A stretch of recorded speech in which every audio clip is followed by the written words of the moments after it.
소유권 부분 한번 보도록 그렇게 하겠습니다.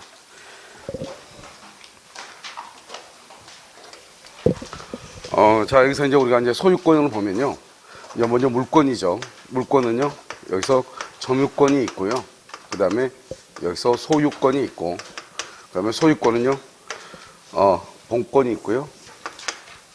소유권이 있고, 그 다음에 여기 제한물권이라고 하는 것이 있어요. 그 다음에 이 제한물권은 여기서 용익물권하고요, 담보물권이 있고요. 용익물권은 지상권, 지역권, 전세권. 담보물권은요, 유치권, 질권, 저당권. 이렇게 있잖아요. 그럼 여기서 이 점유권하고 소유권을 묶어서 우리는 뭘 한다? 이것을 기본물권이다. 이렇게 얘기해요. 기본물권, 이렇게. 그래서 우리가 이제 어제 점유권 봤죠? 그럼 소유권에서요, 공유하고 뭐를 봤냐면 취득쇼를 봤잖아요.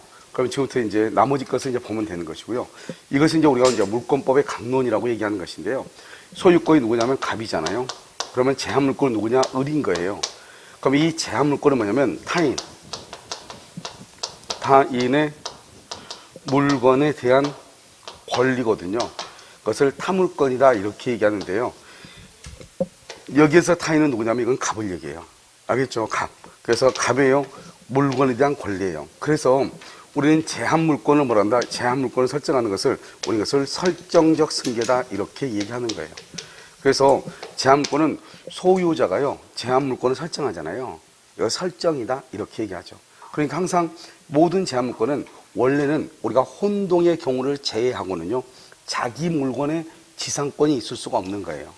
그런데 항상 이것은 타인의 물건에 대해서 지상권, 지역권, 전세권, 유치권, 질권, 저당권이 있는 거예요. 남의 물건이에요. 내 거 말고요. 그래서 지금부터 이제 보시면 여기서 이제 소유권이라고 하는 것이 있거든요. 이 소유권은 뭐냐면 이것은 권리를 얘기해요. 권리. 그러면 이 소유권은 어떻게 했냐? 먼저 점유할 수 있어요. 내가 지금요, 이게 물건이 내 것이다. 그러면 나는 뭐 하고 있다? 점유하고 있는 거잖아요. 이것을 점유 권능이다 이렇게요. 그 다음에 사용하고 수익하는 권능이다 이렇게.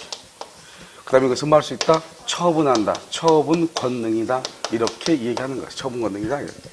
그래서요, 점유하고 사용 수익하고 처분하는 거잖아요. 그런데 이 점유로부터는 뭐가 나온다? 이것은 유치권이 나오는 것이고요.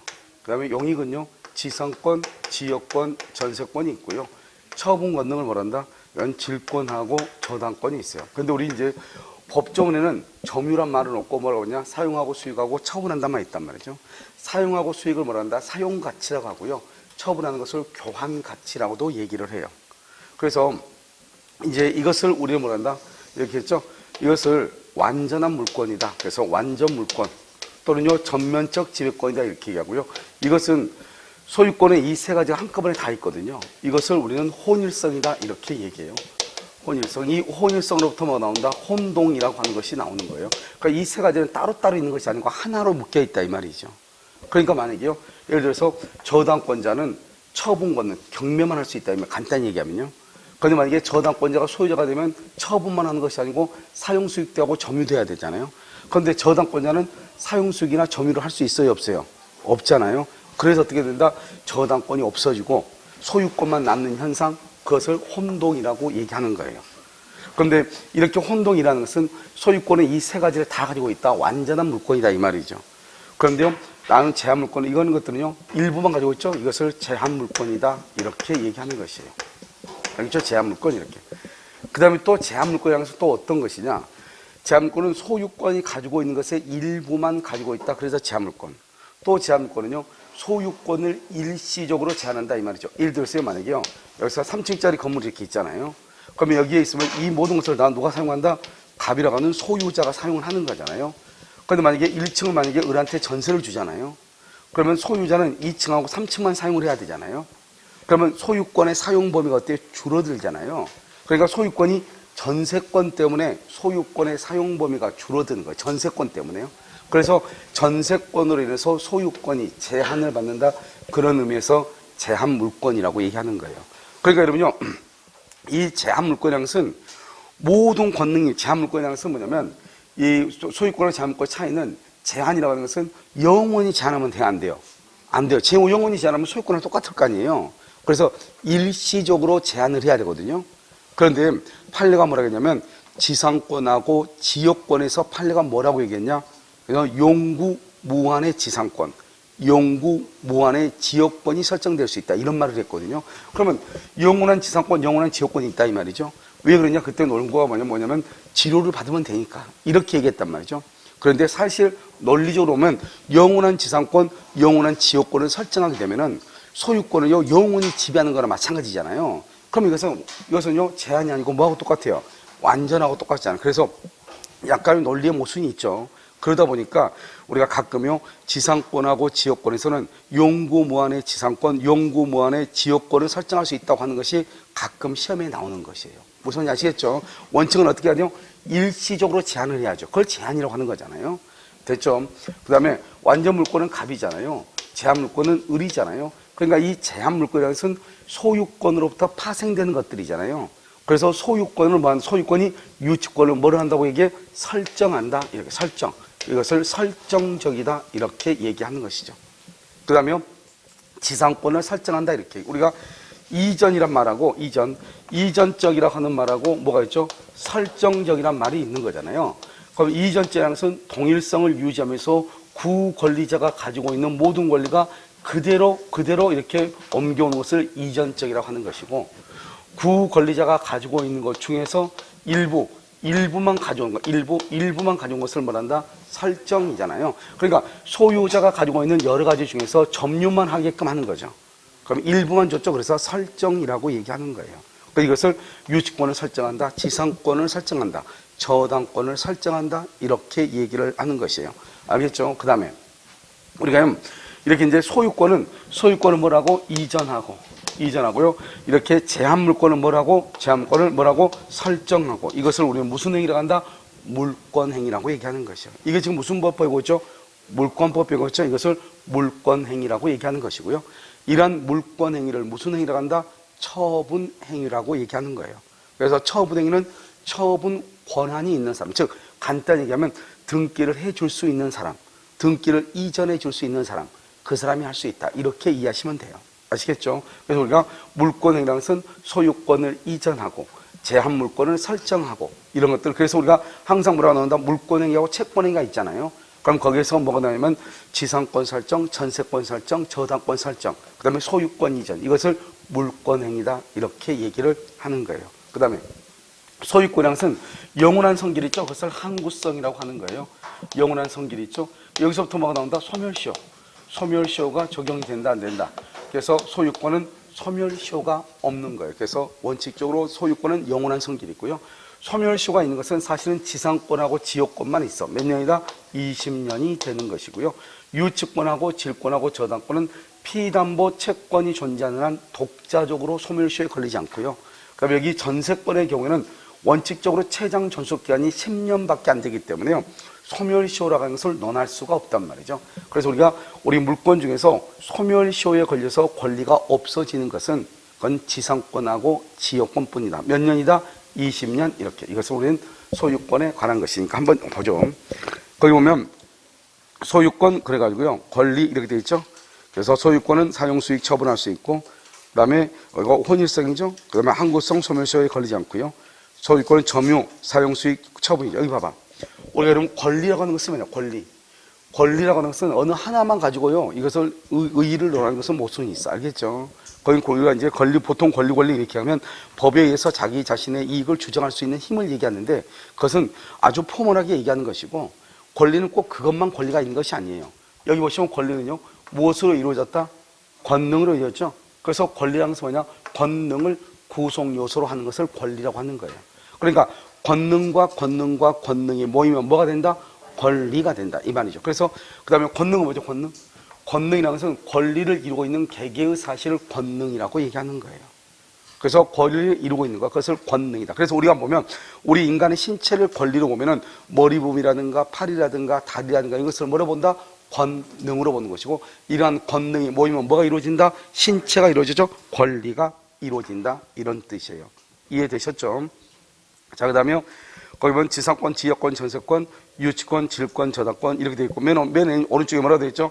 제한물권은 타인의 물건에 대한 권리다. 이때 타인을 뭐라고 한다? 소유권이죠. 이렇게 타인의 물건에 대한 권리니까 제한물건을 소유자가 제한물건을 잡는 것을 뭐라고 한다? 설정적이다. 이렇게 얘기하는 것이고요. 이 설정한다고 하는 것을 뭐라고 한다? 물권행위라고 얘기하는 것이고, 물권행위는 무슨 행위다? 처분행위라고 얘기하는 것이고, 처분행위는 누가 하는 것이다? 처분 권한이 있어야 된다. 이렇게 얘기를 하는 거예요. 됐죠, 지금? 자, 그 다음에 그 밑에 이제 우리가 불법점 이런 것은요, 어디에서 봤냐면, 그 소유권이죠? 맞아, 물권 요청을 다 봤으니까요. 자, 넘어가시고요. 자, 상린관계를 한번 보도록 하겠습니다. 상린관계요. 우리가 이제 이 상린관계라고 하는 것은, 어디에서 이것은 중요하냐면요. 상린관계라고 하는 것은, 법조, 중요하다기보다는 법조문이 너무 많아요. 우리 물권법에서 유일하게 가장 많은 법조문을 차지하고 있는 것이 상린관계예요. 여기에도 없는 것도 엄청 많아요. 상린관계는. 아시겠죠? 그래서 너무 많아가지고요. 그래서 법조문이 너무 많은데 또 문제를 또 안 낼 수는 없잖아요. 그래서 거의 2년에 한 번씩은 꼬박꼬박 나온다. 이렇게 보시면 돼요. 아시겠죠? 상린관계를 먼저 보시면 우리가 그냥 상린이라고 하는 것은 뭐냐? 먼저 우리가요, 주의토지 통행권을 가지고 한번 해석도 먼저 하잔 말이에요. 주의토지 통행권 이렇게요. 많은 사람들이 우리가 이제 그 맹지라고 하는 땅을 사면은 안 된다고 이렇게 생각을 하잖아요. 사실은 전혀 그렇지 않단 말이죠. 그런데 이제 우리가 옆 사람하고 우리나라 사람들 특히 분쟁 같은 거 많이 싫어하잖아요. 분쟁을요. 그래서 많이 싫어하고 이러기 때문에 그런데 사실은 이 주의토지 통행권이라는 것이 있기 때문에요. 우리가 맹지를 산다고 할지라도 큰 문제는 없는 거예요. 단지 그 땅을 당장 이용하려면 문제가 있죠. 알았죠? 그런데 한 1, 2년 정도 여유를 갖고 한다. 그럴 때는요, 맹지를 사는 것이 훨씬 더 유리할 수가 있어요. 아시겠죠? 여기서 이제 보시면 우리가 이제 토지가 이렇게 있잖아요. 이거 길이에요. 공로예요. 근데 땅이 이렇게 돼 있는 거예요. 이렇게요. 여기는 갑의 토지고 여기는 을의 토지고. 그러니까 을의 토지가요, 이 갑의 토지로 인해서 이렇게 둘러싸여 있는 거예요. 무슨 말인지 알겠죠? 그런데 우리가 이제 이렇게 돼 있을 때 이걸 이제 이 사람은 땅을 사용할 수가 없잖아요. 우리가 이제 우리나라 헌법에 보면 뭐라고 되어 있냐면 소유권은요, 공공복리에 적합하게 행사해야 되거든요. 내가 권리라고 하는 것은 내 멋대로 사용할 수 있는 게 아니란 말이죠. 그래서 공공복리에 적합하게 해야 되는데, 우리가 여러분들이 이제 그 부동산을 개론해서 보면 알겠지만, 토지라고 하는 부동산이라는 것은 토지는 늘릴 수가 있어요, 없어요? 없잖아요. 그걸 부증성이라고 하는 거잖아요. 그러니까 이 토지는 유한한 자원이에요. 그건 무한한 자원이 아니란 말이죠. 그래서 유한한 자원이기 때문에 가지고 있는 것 중에서 우리가 가장 최소의 비용으로 가장 크게 활용할 수 있어야 되는 거잖아요. 그래서 경제성의 논리에 보더라도 우리가 그래서 이제 자꾸 나오는 게 뭐냐면 토지 공개념이라고 하는 것이 자꾸 나오죠. 그래서 노무현 대통령이 있을 때도 나왔고요. 문재인 대통령도 맨 처음에 취임하자마자 나온 게 바로 뭐냐? 토지 공개념이라는 것이란 말이죠. 그래서 이 토지가, 이건 맹지가 있으면 이 토지를 사용하지 못한다고 한다면, 그렇지 않아도 조그만 땅덩어리에서요, 이것마저 사용하지 못하면 이건 너무나 큰 손실이잖아요. 그래서 어떻게 하는 것이다? 우리 보면은 토지가 이렇게 인접해 있다 이 말이죠. 이렇게 붙어 있어야, 딱 붙어 있어야 돼요. 반드시요. 이랬을 때 이 토지나 이 토지 위에 있는 건물이죠. 건물, 부동산이니까요. 그러니까 이 토지에 이 사람은 누구란다? 이 사람은 소유자라고 하죠. 땅의 소유자뿐만 아니라 지상권자, 전세권자, 누구도 사용할 수 있죠. 임차인도 사용할 수 있죠. 이 토지를요. 그럼 이 건물은요, 이 건물의 소유자뿐만 아니라 누구요? 전세권자 또는요, 여기요, 임차인도 여기서 살 수 있어, 없어? 있잖아요. 그러니까 건물의 소유자, 전세권자, 임차인이나 토지의 소유자, 지상권자, 전세권자, 임차인은 이 토지나 건물을 사용하기 위해서 갑한테 이렇게요, 길을 좀 여기다 내달라고 요구할 수 있는 거예요. 길을 좀 내달라. 맹지니까 들어갈 길이 없잖아요. 이것을 우리는 뭐라고 표현한다? 주의토지. 그것을 주의토지를 통행할 수 있는 권리다. 이렇게 얘기해요. 그래서 주의토지 통행권이다. 이렇게 얘기하는 것이죠. 그래서 이 사람들은 뭐란다? 이 사람들 통행권자죠. 주의토지 통행권자라고 얘기하는 것이고요. 이 갑을 뭐란다? 통행지 소유자다. 이렇게 얘기해요. 통행지 소유자. 이렇게. 그래서 이제 그러면 남의 땅을 걸어다닐 때 어떻게 해야 돼요? 갑에게 손해가 많게 해야 돼요? 적게 해야 되겠어요? 그래서 갑에게 손해가 적게 하죠. 손해가 적게 이렇게요. 보통 남의 토지를 걸어다닐 때 돈을 내겠어요? 안 내겠어요? 돈을 내야죠. 그래서 이것은 아무 말이 없으면 보상 의무가 있어요. 보상 의무. 그래서 보상을 하지 않으면 그럼 어떻게 해야 돼요? 보상을 하지만 그것은 채무 불이행이 될 뿐이고 도로를 폐쇄하면 안 돼요. 폐쇄. 그러니까 길을 내주고 나서 돈 안 준다고 해서 도로를 폐쇄하면 안 되고 채무 불이행이죠. 채무 불이행이란 말은 갑이 그한테 돈 달라고 하고 안 주면 법원에 소송을 제기하고 판결문 나오면 판결문에서 이 땅을 압류해서 뭐를 하면 돼? 경매하면 되는 거예요. 아시겠죠? 그래서 폐쇄하면 안 되고. 그 다음에 세 번째는요, 우리가 이제 설치 비용 있잖아요. 설치 비용은 누가 부담해야 되겠어요? 갑이에요? 을이에요? 을이 부담해야죠. 통행권자가 비용을 부담하는 거예요. 만약에 네 번째요, 만약에 을이요, 을이 보상을 했어. 을이 보상하면 을로부터 허락받은 자, 누구죠? 지상권자, 전세권자, 임차인은 보상한다, 안 한다? 안 해도 된다, 이런 말이고요. 만약에요, 여기가요, 통행로가 있었어. 이미 통행로가 있었는데요, 이 사람이 통행로를 막는 건물을 이렇게 세운 거예요. 그러고 나서 자기 통행로 없다고 이쪽에다 길을 내달라고 하면 된다, 안 된다? 그것은 안 되는 거예요. 알겠죠? 그 다음에요, 만약에 이 토지나 이 토지의 이용 상황의 변화가 생겨. 그 이용 상황의 변화라고 하는 것은 무엇을 얘기하는 거냐면, 예를 들어 뭐 여기에 온천이 개발되거나 뭐 이렇게 하잖아요. 그럼 어떻게 하죠? 온천이 개발되거나 그러면 온천을 활용을 해야 되잖아요. 그러면 이쪽에서 온천이 개발되는데 이 사람이 끝까지 자기는 이쪽으로 통행한다 그러면 안 되죠. 통행로를 잠깐 뭐 할 수 있다? 옮길 수는 있죠. 그런데요, 이 을이라고 하는 사람의 스스로 자기 자신의 을의 편의를 위해서, 을의 편의를 위해서 옮겨갈 수는 있다, 없다? 없다, 이런 말이죠. 이것을 통행권이라고. 나중에 여기가요, 길이 새롭게 생겼어. 새롭게 길이 생겼어. 그러면 어떻게 하면 돼요? 다시 이쪽으로 팔짝 뛰면 되는 거죠. 그러니까 통행권은 자동 소멸하는 거예요. 아시겠죠? 그 다음에 통행이죠. 통행이라는 건 뭐예요? 언제 통행하는 거죠? 현재 통행하는 거죠. 그래서 현재 이용 상황에 맞아야 돼. 현재에 맞아야 돼. 그러니까요, 장차 이용 상황에 맞게 미리 된다, 안 된다? 안 된다. 내가 아마 한 5년 뒤에는 내가 트랙터를 살 것 같으니 길을 좀 더 넓혀달라. 돼, 안 돼? 안 된다, 이 말이죠. 그 다음에 이미 통로가 있어요. 이미 통로가 있는데 너무 좁은 거예요.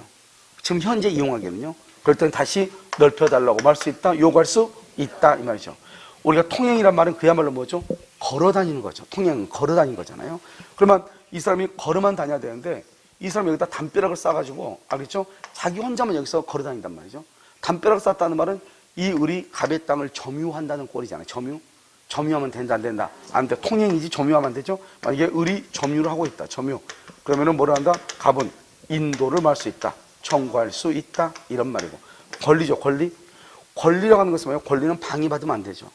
여기서 권리인데 방해물이 있다, 이 말이죠. 이 방해물이라고 하는 것이 무엇이냐면, 여기에요, 이 갑하고 합의를 했어요. 이쪽으로 통행로를 내기로.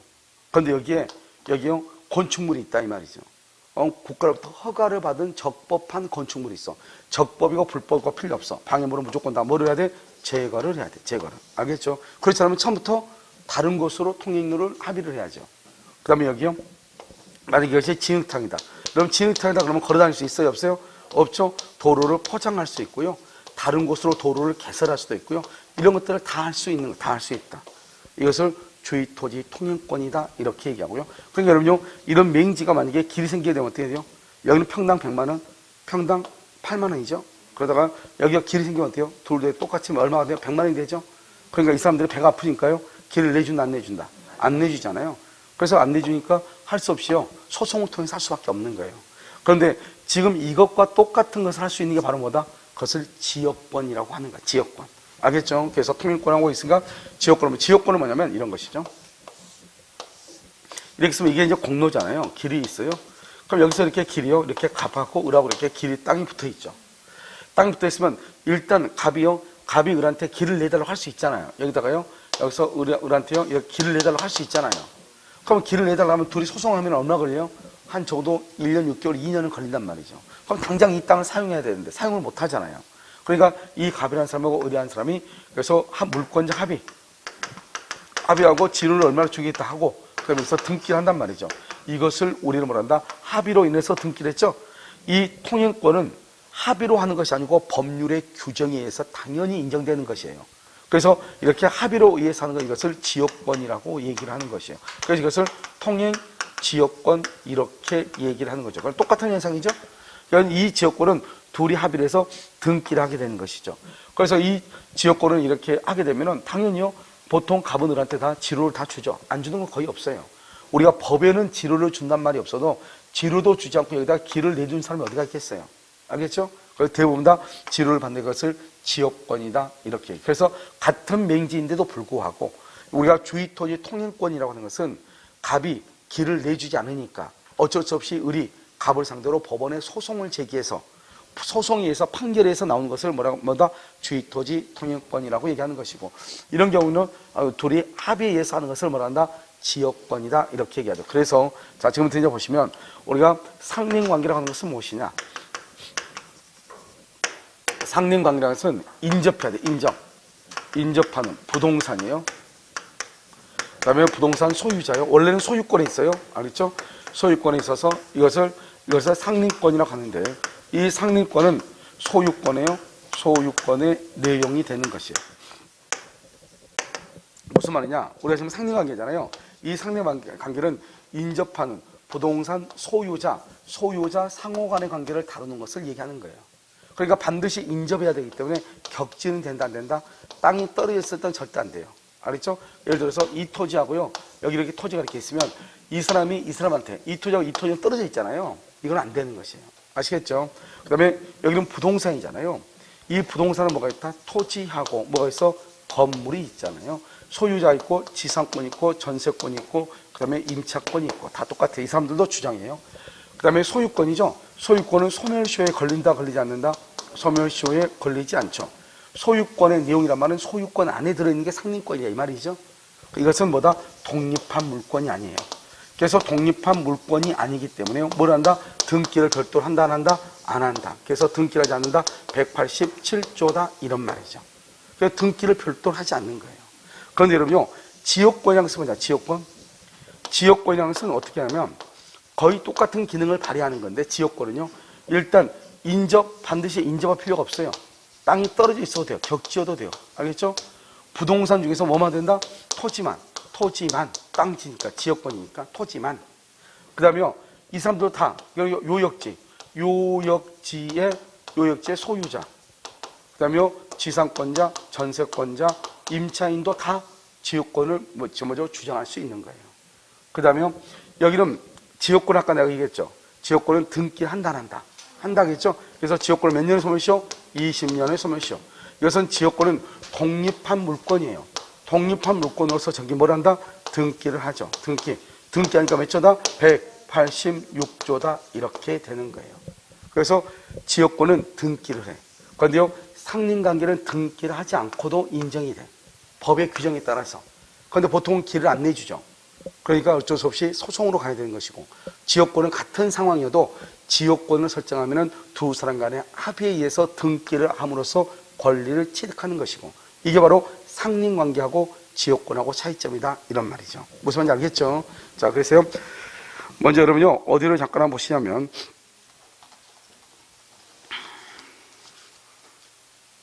자 페이지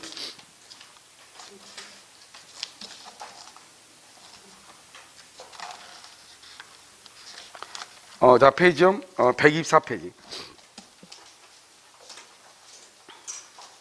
124페이지 봤나요? 봤어요? 자, 그 124페이지 보면 거기 맨 오른쪽에 지역권과 비교라고 나와 있죠? 거기서 보면 상린관계 그래가지고요, 인접이죠. 격지는 안 되고요. 부동산, 토지 건물이죠. 소유자, 지상권자, 전세권자, 임차인이죠. 상린권이죠. 상린권 동그라미.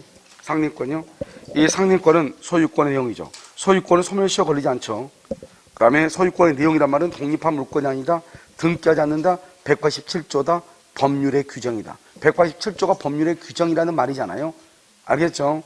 그런데 밑에 지역권을 보면 인접해도 되고 떨어져도 되고 격지도 되고, 그 다음에 부동산 중에서 토지만 되고, 소유자, 지상권자, 전세권자, 임차인 다 똑같고, 그 다음에 20년에 소멸시효 걸리고, 독립한 물권이고, 등기하고, 186조고, 법률 행위다. 법률 행위 이렇게 얘기하는 거죠.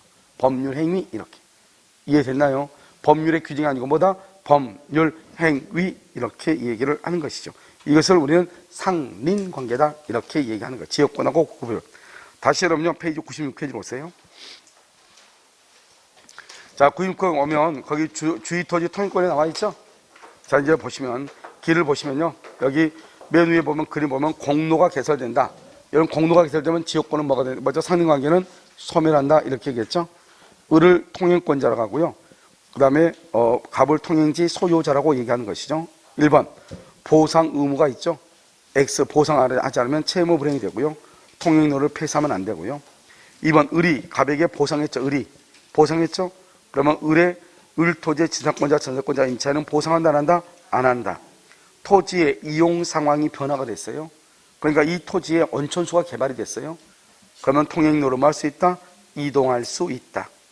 4번은요, 통행권자의 편의를 위해서, 통행권자의 편의요, 이동할 수 있다, 없다? 없다. 5번은 을토지의 전세권자는 직접 동그라미, 직접 주의토지 통행권 주장 가능한 주장 동그라미, 그래서 직접 주장을 해요.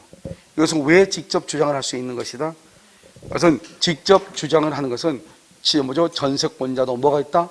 통조죠. 상린관계로 주장할 수 있다. 통행로 개설 비용은 누가 부담한다? 개설 비용은 통행권자가 부담한다. 이렇게. 통행이죠. 통행 그 위에 봐봐. 그 위에 이미 통행로가 있어도 인정될 수 있고요. 그다음에 현재 이용상에 맞게 인정하는 게 원칙이고요. 장차 상황에 변해서 미리 된다, 안 된다? 안 된다. 자, 통행 봐요. 통행은 통행만 해야지 배타적으로 지배하고 있으면 돼야 안 돼요. 안 되죠. 그래서 배타적으로 지배하고 있으면 안 된다. 이렇게. 자, 그럼 밑에요. 7번 봐요. 7번. 이미 기존 통로가 있죠. 현실적으로 너무 좁죠. 그러면 다시 통행권이 인정되고요. 8번 통행권이 인정되더라도 주거의 자유 침해가 안 돼. 주거의 자유. 왜 그러냐? 여기 한번 봐봐요. 우리가 이런 보면 맨 위가 뭐가 있냐? 헌법 있어. 헌법 있고요. 그 다음에 뭐가 있다? 법률하고 있고, 그 다음에 명령하고 규칙이 있단 말이죠. 명령하고 규칙. 알겠죠? 그런데 이 헌법에는 주거의 자유가 있어요. 주거의 자유. 헌법에는요. 법률에는 뭐가 있다? 상린권이 있단 말이에요. 상린권이요. 법률에. 그러니까 우리가 지금 여기 주의토지 통행권은 민법에 의해서 인정되는 상린관계잖아요. 그러니까 주거의 자유는 헌법에 의해서 인정된단 말이죠. 우리가 법의 체계를 보면 헌법이 제일 상위 개념이고 헌법 밑에 법률이 있고 법률 밑에 명령 규칙이 있는 거잖아요. 그렇기 때문에 우리가 상린권을 주장한다고 해서 더 상위의 개념인 주거의 자유를 침해하면 된다, 안 된다? 안 된다. 그것을 얘기하는 것이에요. 그 다음에 9번은요. 통행권자가 통로를 막는 건물을 스스로, 원래 통로가 있었어. 그런데 통로를 막는 건물을 스스로 만들어 놓고 나서 된다, 안 된다? 안 된다. 자, 명의신탁자.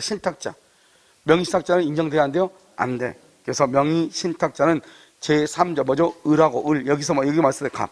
이 땅으로 봤을 때, 갑으로 봤을 때는 을이 수탁자고, 그 다음에 갑은요, 지금, A는 지금 보여, 안 보여? 신탁자는 안 보이죠? 그러니까 우리가 제3자와 관계에서는 항상 뭐를 기준으로 판단한다?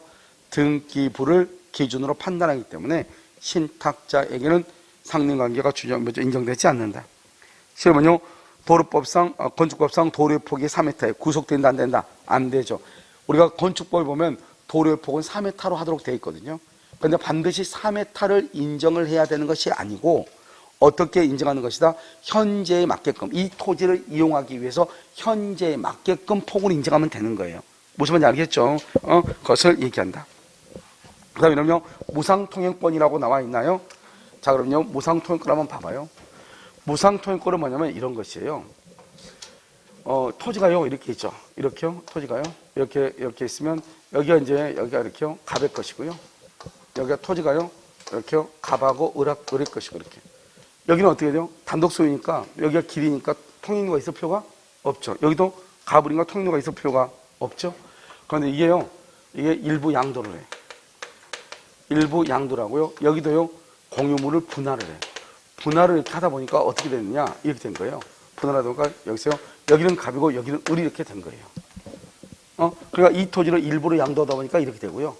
여기 이 갑하고 을하고 둘이 분할하다 보니까 이렇게 된 거예요. 그럼 맨 처음에는 어떻게? 맨 처음에는 맹지가 있었어, 없었어? 없었잖아요. 그런데 땅을 분할하고 일부 양도하다 보니까 맹지가 생긴 거잖아요.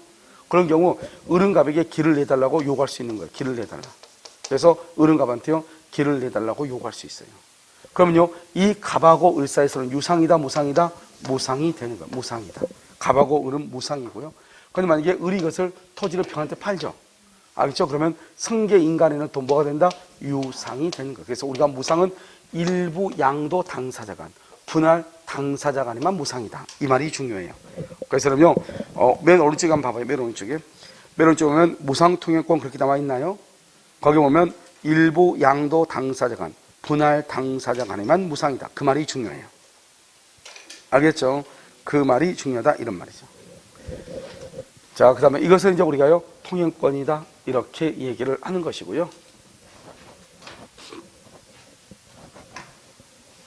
그 다음에 이제 여러분요 그 밑에 그림들을 지금부터 이제 설명을 해요. 여기 봐봐.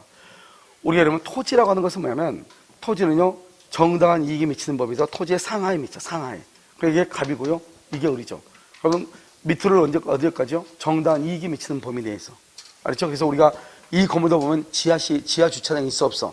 있잖아요. 그러니까 땅 속에 공중으로 지금 7층까지 올라가 있잖아요. 이렇게 올라간단 말이죠. 그럼 여기서 이제 우리가 보면은 여기 나무가 이렇게 심어져 있는데 나무가 가지가요. 이걸 수목가지라고 그래요.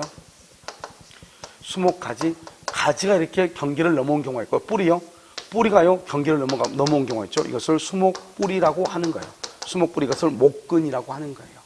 이건 뿌리가 넘어왔고요. 이거는 가지가 넘어왔잖아요. 이런 경우 어떡한다? 가지가 넘어오면 먼저요 어른갑한테 제거하라고 제거 청구를 해요. 야, 갑 너 제거해 이렇게. 제거하지 않잖아요. 그럼 을이요 임의로 제거하는 거예요. 을이 멋대로 제거하는 거예요.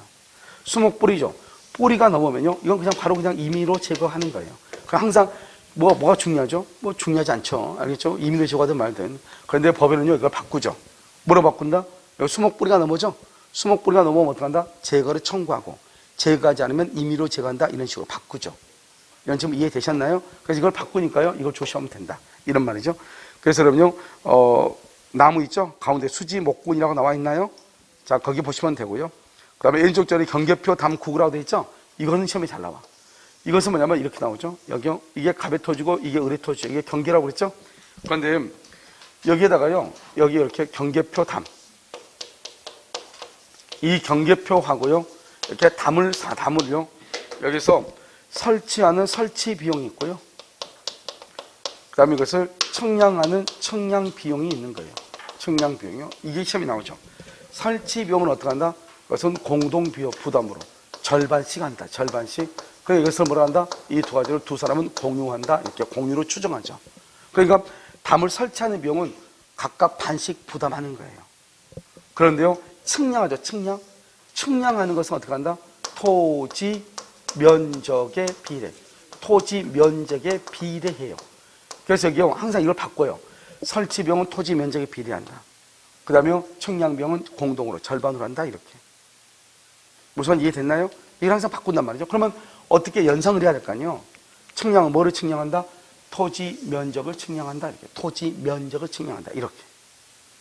이해되셨나요? 이렇게 연상을 한 말이죠. 그 다음에 이건 공유죠. 공유인데 분할이 인정하는데, 분할이 인정하는데, 이게 또 중요해.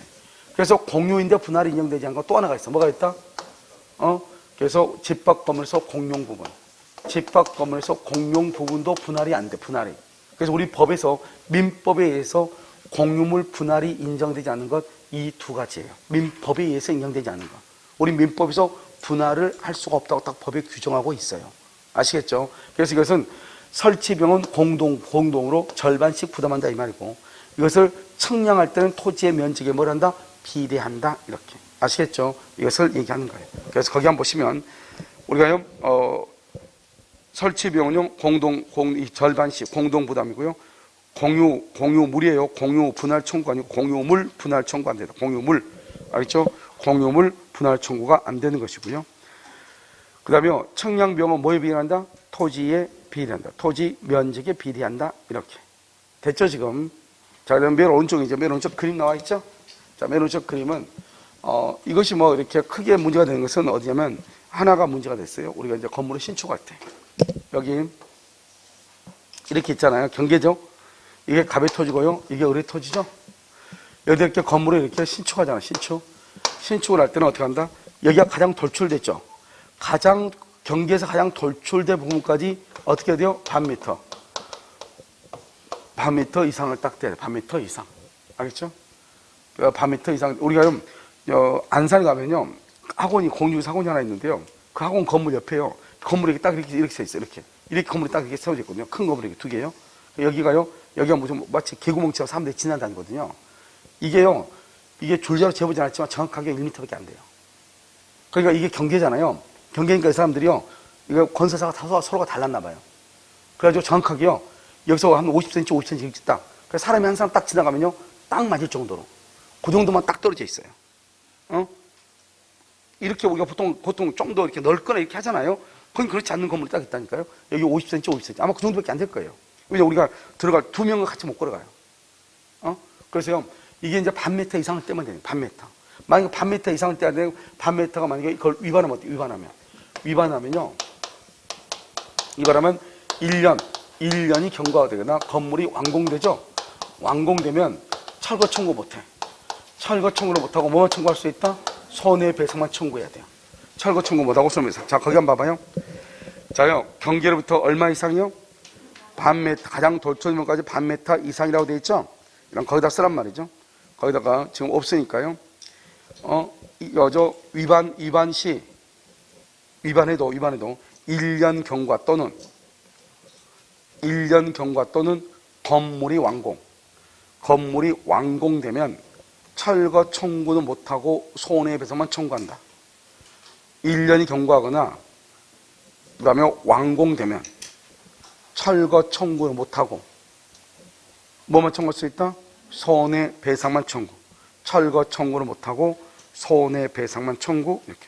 철거는 청구할 수 없고 손해배상만 청구할 수 있다. 이렇게. 자, 됐나요? 자, 밑에 와. 밑에 여러분 보면요. 여기 이렇게 돼 있죠. 이건 저수지라든가 지하실. 여러분 지하실 있는 집 있죠? 저수지나 지하실 있잖아요. 이것은 여기 깊이죠. 깊이를 H라 하죠. 깊이에 얼마를 해야 돼요?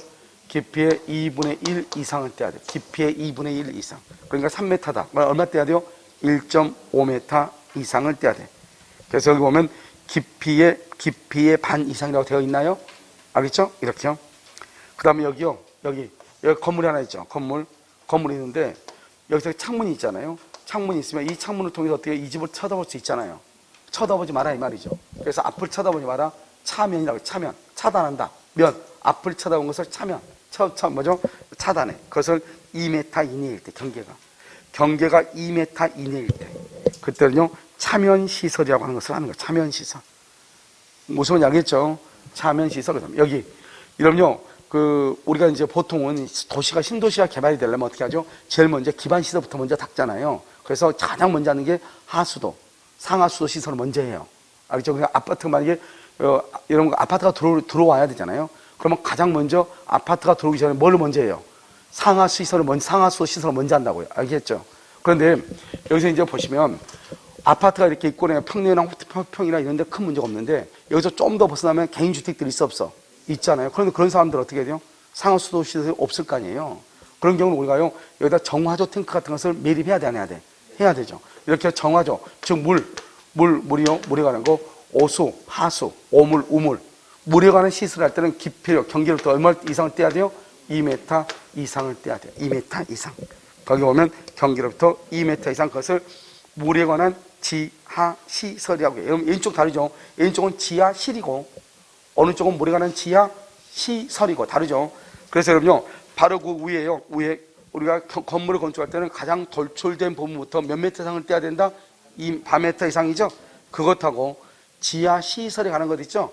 이 두 가지는 무슨 규정이라 했다? 판례가 임의규정이다. 이렇게 있어요. 임의규정, 이렇게. 됐죠? 그래서 무슨 규정이라 했다? 임의규정이다. 이렇게 얘기를 한 것이에요. 자, 그 다음에 페이지 여러분요, 104페이지를 한번 봐봐요.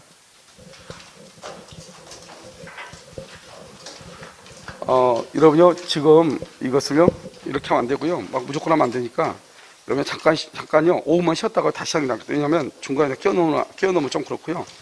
이 선의 취득하고요. 그 다음에 여러분요, 유심을 습득 첨부 있잖아요. 이걸 하나를 같이 묶어놓은 게 나을 것 같아요. 아시겠죠? 그래서 그럼요, 잠깐 5분 쉬었다가요, 104페이지부터 하도록 그렇게 하겠습니다. 아시겠죠?